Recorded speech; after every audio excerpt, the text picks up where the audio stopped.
بال ہماری شخصیت کو اچھا دکھانے میں ایک بڑا اہم کردار ادا کرتے ہیں. اگر آپ کے بال اچھے ہوں, صحت مند ہوں, تو آپ بڑے اچھے طریقے سے آپ کی خود اعتمادی میں اضافہ ہوتا ہے اور آپ بڑے کانفیڈنٹ دکھائی دیتے ہیں. لیکن کسی وجہ سے آپ کے بال گر رہے ہوں یا خشکی کا مسئلہ ہو یا اور کوئی ڈرائی ہوں تو آپ اتنے کانفیڈنٹ دکھائی نہیں دیتے. اور اس کی کئی وجوہات ہوتی ہیں. اسٹریس بھی ایک فیکٹر ہے. پانی جو ہے, اکثر یہ بھی کہا جاتا ہے مدیحہ کہ پانی کھارا آ رہا ہے, تو اس کی وجہ سے بھی بال ڈیمیج ہوتے ہیں. تو اکثر میں نے لوگوں کو دیکھا ہے جو اسپیسیفکلی اگر کراچی کے ہم پانی کی بات کریں تو کراچی کا پانی تھوڑا سا مختلف ہے. اگر ہم اسلام آباد اور دوسرے علاقوں کی بات کریں, لاہور کی بات بھی کریں, تو وہاں کا پانی تھوڑا بہت میٹھا ہے. تو جب میٹھے علاقوں جو میٹھے پانی کے جو علاقوں سے جب لوگ یہاں پر کراچی میں اسپیسیفکلی آتے ہیں تو وہ یہ شکایت کرتے ہیں. چلیے یہ تو سمجھ میں آئی کہ آپ ہجرت کر کے دوسرے شہر آ گئے, لیکن عمومی طور پر ہم دیکھتے ہیں کہ خواتین کی بہت بڑی تعداد اور مرد حضرات کی بھی بہت بڑی تعداد, اسپیسیفکلی سیزن میں بات کرتے ہیں ہیئر فال کے حوالے سے, وہ موسم جس میں ہم دیکھتے ہیں کہ جی موسم کافی زیادہ انپریڈکٹیبل ہے, بہت انسرٹن ہے, کبھی بارش ہے کبھی دھوپ ہے, وہاں پر اکثر لوگ کہتے ہیں کہ جی ہمارے بال بہت زیادہ گرے ہیں. تو کیا موسم کا اس میں لین دین ہے؟ کیونکہ عمومی طور پہ جب ہم سائنس کے حوالے سے سچی بات کریں تو یہاں پر بات یہی ہوتی ہے کہ جی آپ کا جو ہارمونل امبیلنس ہے اس کی وجہ سے بھی آپ کے بال بہت زیادہ گرتے ہیں, سر کے بال گرنے لگ جاتے ہیں, چہرے پہ جو بال ہیں وہ آنے لگ جاتے ہیں. تو آج اس حوالے سے ہم بات کریں گے. ڈاکٹر سہرش ہمارے ساتھ موجود جو کہ ماہر امراض جلد ہیں, ان کو شامل گفتگو کریں گے. ڈاکٹر صاحبہ بہت شکریہ آپ کا کہ آپ نے ہمیں وقت دیا. ڈاکٹر صاحبہ سب سے پہلے تو یہ بتائیے گا, مختلف لوگوں کی اپنی اپنی وجوہات ہے جو لوگوں کے سامنے پیش کرتے ہیں کہ جی ہمارے بال اس وجہ سے گر رہے ہیں. بال کیوں گرتے ہیں؟ سب سے جو مین وجہ ہے, پہلی بات تو یہ کہ جس نے آپ نے کہا کہ مردوں عورتوں دونوں میں یہ ایکول مسئلہ ہے, پہلے یہ صرف مردوں تک مسئلہ سمجھا جاتا تھا.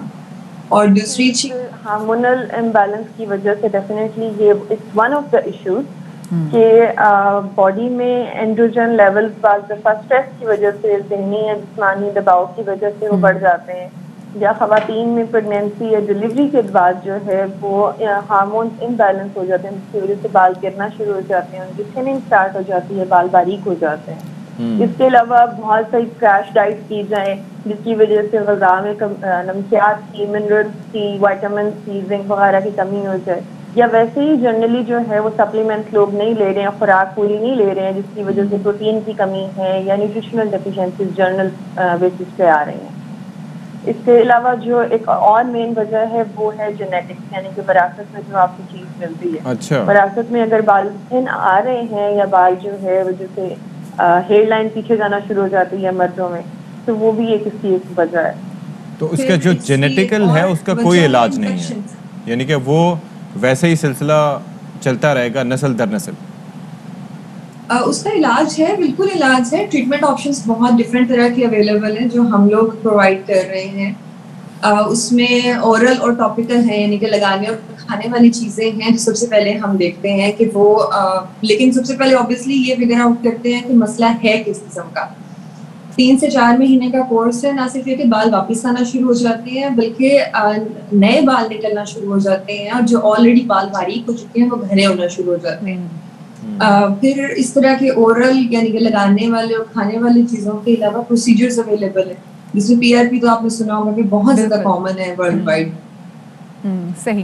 اچھا سہرش یہ بتائیے گا کہ کیا اب کیا جا سکتا ہے, اس کا کیور کیا ہو سکتا ہے؟ بچپن سے اپنی غذا میں ایسی کیا چیزیں شامل کر سکتے ہیں, اپنی نارمل پریکٹسز میں ایسی کیا چیزیں شامل کر سکتے ہیں جس کی وجہ سے آگے جا کے, کیونکہ دیکھیں جینیٹیکل تو ہے, مرد حضرات میں بال تو گرتے ہی ہیں, لیکن خواتین کی بھی ہم نے دیکھا ہے کہ جو ہیئر لائن ہے وہ براڈ ہونے لگ جاتی ہے.